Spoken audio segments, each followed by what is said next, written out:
bentrovati al meteo. Inizio di agosto con l'alta pressione delle Azzorre che favorirà un tempo stabile e temperature nella norma sul nostro territorio. Vediamo il dettaglio di giovedì. Sul Veneto ampio soleggiamento e cielo al massimo poco nuvoloso. Attenzione solamente a qualche occasionale temporale sui settori alpini, specie durante il pomeriggio e localmente fin verso le pianure veronesi. Temperature stazionarie e in linea con la media del periodo, minime tra 18 e 24 gradi, massime comprese invece tra 28 e 31 gradi. Ci spostiamo ora sul Friuli Venezia Giulia, dove avremo una giornata di bel tempo con condizioni stabili, tanto sole su tutti i settori, come vediamo. Non sono previste piogge particolarmente degne di nota.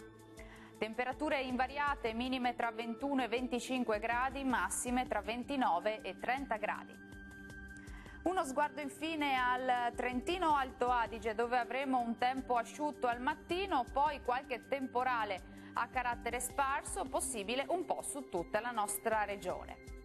Temperature minime sui 18 gradi, massime comprese invece tra 30 e 31 gradi. Bene, dal meteo di Antenna 3 per ora è tutto. Arrivederci.